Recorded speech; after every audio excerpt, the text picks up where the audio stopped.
Good morning students. आज हम पढ़ेंगे एडम स्मिथ के विकास सिद्धांत के बारे में। Development theory of Adam Smith. Adam Smith जो क्लासिकल अर्थशास्त्री माने जाते हैं, उन्हें अर्थशास्त्र का जनक कहा जाता है।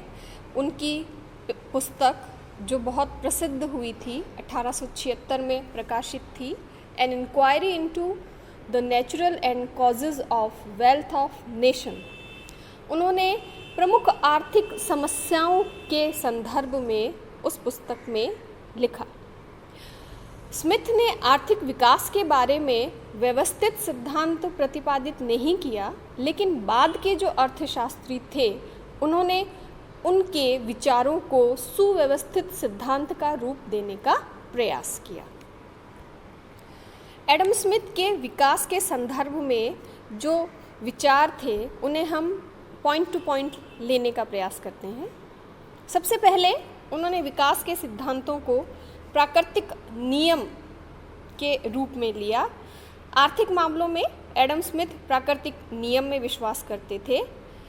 उनके अनुसार प्रत्येक व्यक्ति अपने हित को सर्वोत्तम करने के लिए सही निर्णय लेता है और इसके लिए उसे स्वतंत्र छोड़ देना चाहिए।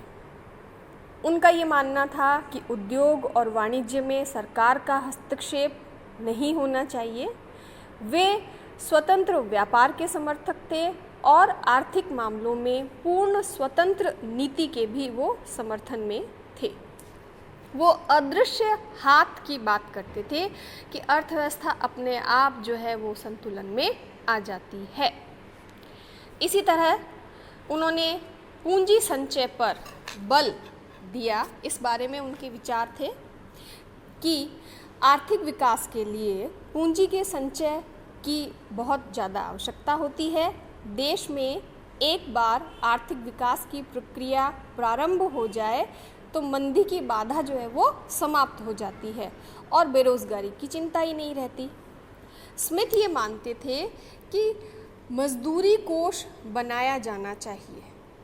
आर्थिक विकास देशवासियों की बचत करने की शक्ति पर निर्भर होता है और बचत द्वारा किया गया पूंजी निर्माण विनियोग का मार्ग प्रशस्त करता है। तो इस तरह उन्होंने पूंजी संचय पर भी बल दिया।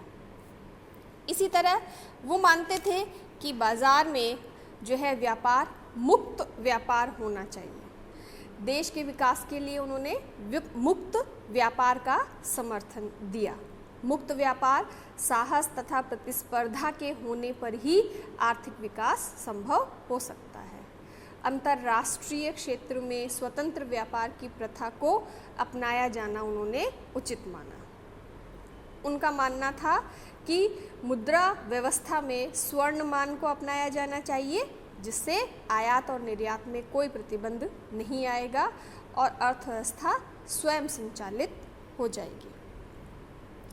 इसी तरह श्रम विभाजन के संदर्भ में जो उनके विचार थे वो इस प्रकार थे कि एडम स्मिथ मानते थे कि आर्थिक विकास का जो आधार है वो 3 बातों पर निर्भर करता है।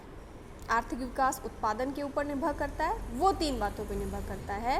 पहला, श्रम की कार्यकुशलता में निरंतर वृद्धि होनी चाहिए। दूसरा, उत्पादन कार्य में समय की कमी होनी चाहिए। तीसरा, श्रम बचत यंत्रों का आविष्कार होना चाहिए। यदि ये 3 बातें होती रहती हैं तो श्रम विभाजन के द्वारा उत्पादन बढ़ेगा और उत्पादन के बढ़ने के साथ साथ देश में आर्थिक विकास का मार्ग भी प्रशस्त होगा। इसी तरह लाभ और पूंजी निर्माण के संदर्भ में उनके विचार भी सरल थे। वो ये मानते थे कि लाभ व पूंजी निर्माण परस्पर आपस में संबंधित है और दीर्घकाल में लाभ कम होते जाते हैं। लाभ और मजदूरी आपस में नेगेटिव रिलेशन को लेके चलती है, इसलिए श्रमिकों को जीवन निर्वाह के बराबर मजदूरी देने के लिए वो बात करते थे। स्मिथ ऐसा सोचते थे कि दीर्घकाल में मजदूरी कम हो जाएगी, लाभ घट जाएंगे तो अर्थव्यवस्था गतिहीन हो जाएगी और तब विकास संभव नहीं हो पाएगा। इसी तरह आगे एडम स्मिथ के और विचारों की हम बात करें तो संतुलित विकास के संदर्भ में एडम स्मिथ के जो विचार थे उस पर हम चर्चा करते हैं। कृषि व उद्योगों के विकास को समान महत्व दिया जाना चाहिए। उनका मानना था कि प्रत्येक राष्ट्र का विकास संतुलित होना चाहिए और एक क्षेत्र दूसरे क्षेत्र का पूरक बनना चाहिए, न कि प्रतियोगी।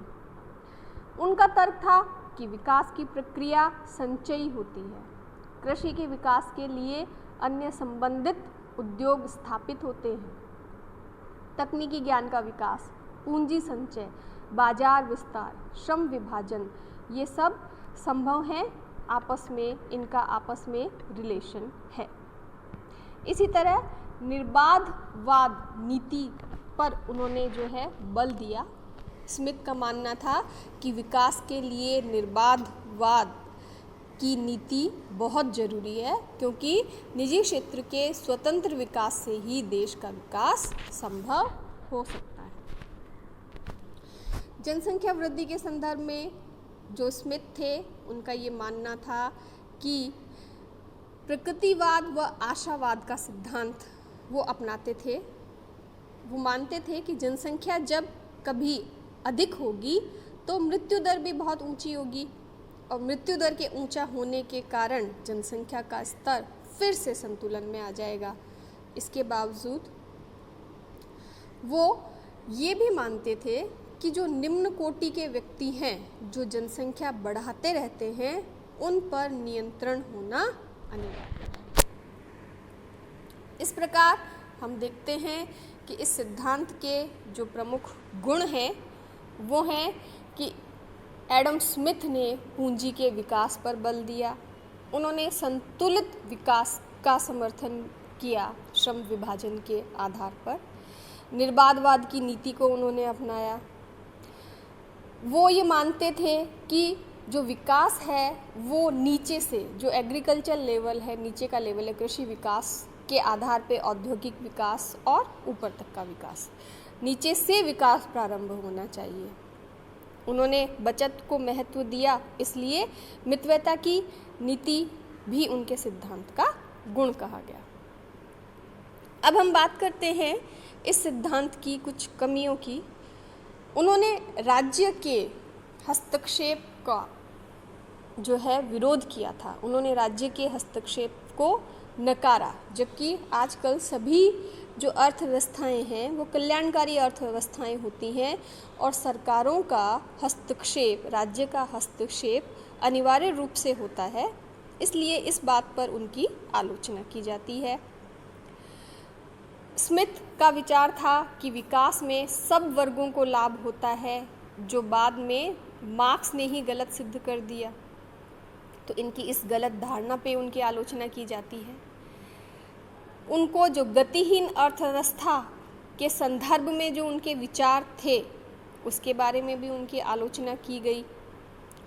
उन्होंने मध्यम वर्ग की उपेक्षा की, साहसियों के महत्व को उन्होंने कम बताया, उनके त्रुटिपूर्ण आशावादी विचार थे। तो इन सब बिंदुओं पर एडम स्मिथ की जो है आलोचना की जाती है। लेकिन फिर भी क्लासिकल थ्योरीज़ में एडम स्मिथ के जो आर्थिक विकास के सिद्धांत हैं उनका अपना एक अलग महत्व है।